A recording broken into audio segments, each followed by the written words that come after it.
What's good? It's your boy Trevor David Jones, back up at it here in lovely Mexico City, as I like to call it, Flexico City, with another video. You know what we're doing today. It's She-Hulk episode 4. But before that, remember to like, subscribe, turn on notifications so you never miss a Trevor David Jones video. Now let's jump right in. The positives. The first positive is my man Donnie Blaze.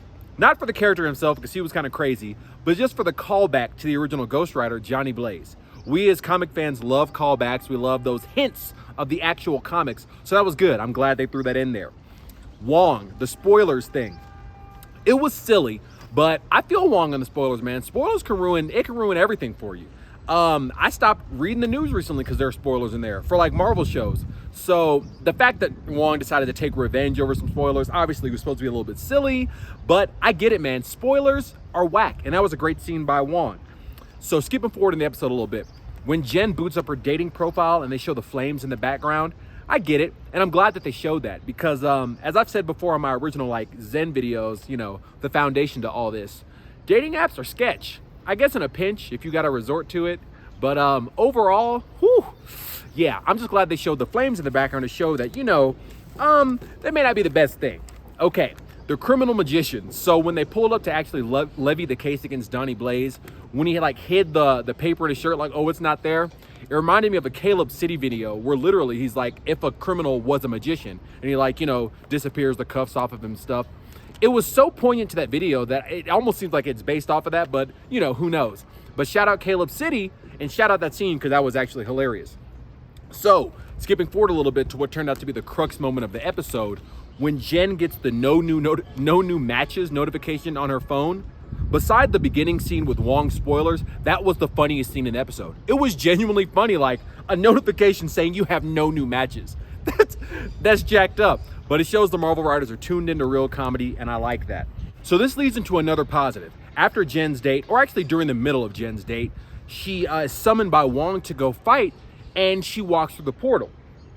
I said it in episode 3, but this She-Hulk model, like the actual CGI model of it, is one of the best parts of this show.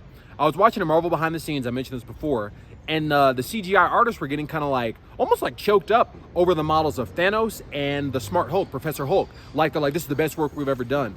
I would put the She-Hulk model right up there, man. Like the muscles, the actual look of it. I already mentioned the hair is on fleek during episode 1. It looks really dope. Climbing through that portal and, you know, going into the action to go with Wong to fight, I was like, this thing it's legit. Shout out to that She-Hulk model. Awesome. Okay, so this leads into another, well, it's a positive because it was accurate. But when Jen, after her date, is like, I made breakfast, and the guy's like, I gotta go. Whew, that hurt me. That hurt me, and it was positive because it was so accurate. Like, that's some real life stuff, man, you know. And that gets into one of the biggest positives of the episode, but I'm gonna get into that actually during the rating. And finally, the She-Hulk model is great. It is great. But the biggest positive of the episode, of episode 4 of She-Hulk, is Wong. He's just a presence on this show, man. He's great. Benedict Wong is a legitimate actor, and that's what Marvel does. They go out here and get real actors to do these roles. He's hilarious.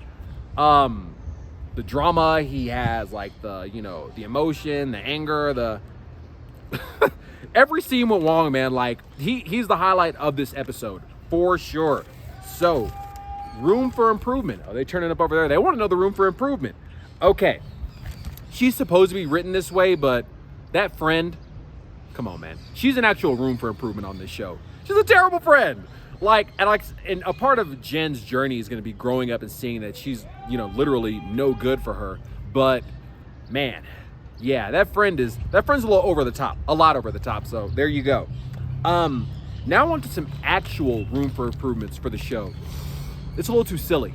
I get that's what they were going for, but it's just it's like a sitcom, but even sillier. So I mean, it's obviously the tone they wanted. The Marvel writers knew what they were writing when they wrote it, but it's a bit much. And Jen's characterization, her denying the Hulk is one of the first things that lets you know that her character is a little different. I mean, she can obviously become like 8 feet tall, super strong isn't even the word for it. She's a Hulk, but she's been denying it since episode 1. And it's just like, not even like why at this point, but how. Like, just you're a Hulk, like Bruce told her in the first episode, you ain't got to be a lawyer no more. Come live out here on Hulk Island. We can get it going, and I'm going to show you how to be a Hulk. We can save the universe together. You know what I'm saying? Like, let's get it. She didn't want to do that. So that was the first clue. The second clue that her about her characterization, and I would actually call it childish, is the date when she was on her first matcher date. The guy with the hair, like, as soon as she started speaking and homeboy picked up her phone and was like, I'm not really listening to this, that's when you kind of push your plate away a little bit, say, thank you for your time, and you dip out. That's not, you don't deal with people like not listening to you. That was so weird. And she just sat through all that. And I was like, if you were like 13 or 14, maybe, but she's grown. So yeah, Jen's characterization is a little bit childish, and I guess that's what they're going for, maybe, but it kind of makes the show a little odd. And lastly, the runtime. The total runtime of this episode was about 37 minutes with everything. So, I've already talked about the 30-minute runtime. It's too short, but I guess it's the vibe they were going for, so that's what we got. Now on to the post-credits. This was one of the better post-credits of the show, one of the best ones. It was funny. Yeah, Wong and the little sketch chick, Madison, sitting on the couch. It was funny. I still have not warmed up to the idea of Wong drinking, even since Shang-Chi, when he was like, showed up off the whiskey, like, what? Wong, Sorcerer Supreme, why are you drinking? But aside from that, it was funny, it was heartfelt, it was a good post-credits. I can't hate on it. Okay, now that takes us to the rating of this particular episode. This episode gets a 3 out of 5. 3 out of 5. So it climbed over some of the shortcomings of episode 2 to be a little bit better. The main thing that takes it to being a 3 out of 5, the main thing is that this episode was really trying to teach some life lessons, like some actual lessons. Be yourself. If being yourself, if for whatever reason that's not quote unquote enough for someone else, forget that person. Like, you need to fall back. But I'm being for real though. And this episode was trying to get at that. Like, if people aren't, I wouldn't say appreciating, but aren't, just whatever you are doesn't seem like they like it, or whatever the case may be, forget them. Okay? And another thing that goes hand in hand with is kind of accepting yourself and knowing yourself. But that's kind of what the episode's building up to, with Jen just recognizing that she's legitimately a Hulk. So they're going to get to that. It should have been done in episode 1, but whatever. This gets a 3 out of 5, mainly for teaching some life lessons. Some other reasons it gets a 3 out of 5 over last episode's 2 out of 5. The editing was cleaner. I don't know if y'all noticed, but it seemed like just the tone they were going for with like the sitcom vibe. The editing was just better, starting from the opening scene. So that was good. I noticed that and I liked it. And it had just, you could take the overall plot for what it is, but this episode had a lot of funny moments. All the episodes have had a lot of funny moments. That's one of the saving graces of the show. But this one had a lot of funny moments. Anything with Wong. Donnie Blaze was a little crazy, but tolerable. He had some comedic moments. Madison, sketch. But it had some funny moments, so it made it a solid episode. So a little bit more into the rating. I'm sure Marvel knows this, but the show, it could have probably been better if it was just Jen becoming She-Hulk and then just learning how to be She-Hulk on Hulk Island with Bruce Banner Hulk. Like, I feel like that could have been the show. You know what I mean? Like, she's lifting stuff, hitting stuff. It's the Hulk. Everyone wants to see the Hulk. Like, we know this. Like, Marvel has to know this. So they could have just been like 6-7 episodes of her training. You could still fight Abomination, who will get classed, by the way, Titania. Maybe they'll have like a really tough enemy shows up. Who knows? But just her training on the island and just being a Hulk with Bruce, that'd have been great. That'd have been a great show.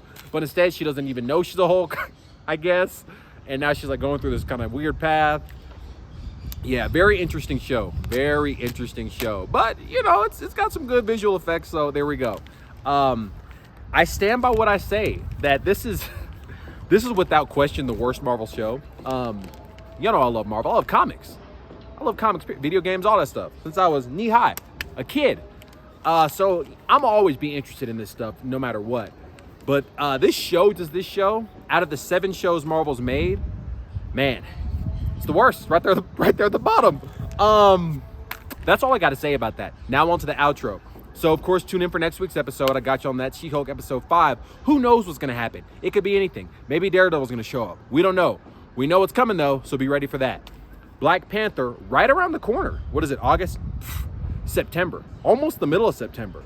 Crazy. Super crazy. So, be ready for that. That's in November 11th. Almost 2 months exactly from today. So, definitely stoked. We've seen the trailer. We know how dope that movie's going to be. Tune in. Catch me on Twitch. You know, I'm streaming Destiny right now. Destiny 2, great game, timeless game. I can see why it's been around so long. So check me out on there. And that's pretty much all I got. Bless you. You see me out in Flexico City. You see me out here. We're doing it big. The air. It's on top of a mountain. You can't go wrong with that. It's a mountain. Mountains are dope. Hey, man, as always, you know what I got to say. Stay up. I'm going to see you in the next one. Peace.